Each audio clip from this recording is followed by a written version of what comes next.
புரட்சியாளர் அம்பேத்கர் அவர்களின் 134வது பிறந்த நாள் தின நல்வாழ்த்துக்களை தெரிவித்துக் கொள்கின்றேன். இன்று என் இனம் என்று போராடுபவர்கள் உண்டு, என் மதம் என்று போராடுபவர்கள் உண்டு. என் இனம், என் மொழி, என் மதம் என்று போராடுபவர்களின் மத்தியில் ஒட்டுமொத்த மனித குலத்துக்காகவும் மனித குலத்தின் மீட்சிக்காகவும் போராடிய தலைவர்களின் வரிசையில் வருகிறார் புரட்சியாளர் அம்பேத்கர் அவர்கள். அம்பேத்கர் அழகா ஒரு கோட் சொல்வார் தெரியுங்களா? அது என்னன்னா, if you hate the rules, follow them, go to the high and then change the rules அப்படின்னு சொல்லுவாங்க.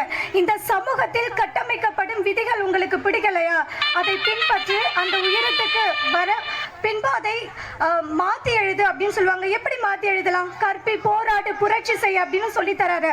நீ ஒருவன் படிச்சா இந்த நீ உன் தலையெழுத்து மட்டும் கிடையாது, உன்னுடைய வாழ்க்கையை மட்டும் கிடையாது, ஒடுக்கப்பட்டிருக்கிற அனைத்து மக்களுடைய வாழ்க்கையும் நீ ஒரு ஆளே மாத்தலாண்டா அப்படின்னு நிரூபித்து காட்டியவர் தான் புரட்சியாளர் அம்பேத்கர் அவர்கள்.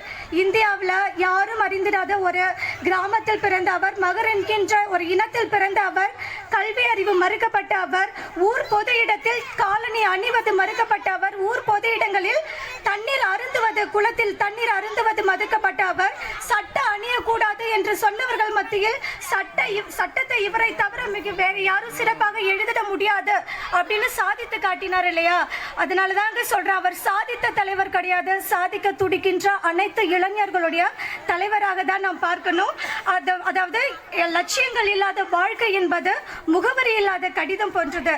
அது மாதிரி லட்சியம் நாளைய உலகின் இன்றைய நம்பிக்கை நட்சத்திரங்களாக மின்னுகின்ற நீட் மற்றும் +2 தேர்வில் வெற்றி வாகை சூடியவர்களுக்கான பொன்விழா சூடும் அற்புத தினம் என்று, சாதனை வழங்கும் தினம் என்று, வாழ்நாள் சாதனை புரிந்தவர்களுக்கும் இரத்த தானம் அளித்தவர்களுக்கும் பரிசுகளுக்கும் பாராட்டுகளும் தரும் தினம் என்று, இத்தினத்தில் கரையை விரும்பும் அலைகள் போல, மண்ணை விரும்பும் மழை துளிகள் போல வந்திருக்கும் அத்துணை பேரையும் வணங்கி, இதனால் இவன் செய்வான் என்று ஆராய்ந்து அதனை அவன் கண் விடல் என்பதற்கேற்ப வரவேற்புரையாற்ற எஸ் வேல்முருகன் வேர் சமத்துவ அறக்கட்டளை அவர்களை வருக வருக என வரவேற்கின்றோம்.